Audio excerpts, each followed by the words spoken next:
Omwezi gwa Harvest Money Expo gukomyewo. Ngebule ennaku 7 zokka omusomo gwa Harvest Money ogutegekebwa kampuni ya Vision Group gubeerewo e Nambole. Olunaku olwaleero tukuleetedde Harriet Nakabale omukugu mu kulimira mu kifo ekifunda. Nakabale y'omu ku bagenda okubangula abantu abanaabeera e Nambole. Ono mutuuze w'e Kawala mu ggombolola y'e Lubaga era ng'amaze ebbanga ng'alimira ku luggi ekintu kyayigiriza abantu n'okwetooloola amawanga ga East Africa. Somesa urban farming era byenkola nga njigiriza omuntu okukolera mu kifo ekifunda. Era ekifo kyange kiri fuuti 5.3 wenkolera.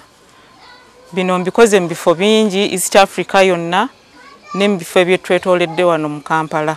Nakabala alimira mu luggya, mu bikebe, mu biveera, payipo n'ebisonkola eby'amagi era nga bino byonna yeesunga okubigabanako n'abanaabeera e Nambole mu mwoleso gwa Harvest Money. Nti mbakowoola mujje mu expo y'e Nambole, mujje mubeereyo mu bungi nange ngenda kubeerayo. Agamba nti agenda kusomesa abantu ebirime eby'enjawulo ne bwe basobola okubirima okusinziira ku bifo bye balina. Mujje mbayigiriza engeri gy'osobola okukozesa ekifo kye ekitono ate n'okifunamu ssente ate n'obeera ng'olya bulungi. Nakabala akunga abantu abakooye obwavu n'abagala okutumbula ebyenfuna byabwe okujja mu bungi musomo gwa Harvest Money ku nusu omutwalo gumu gwokka. Expo etandika nga 16 February tukoma nga 18 February.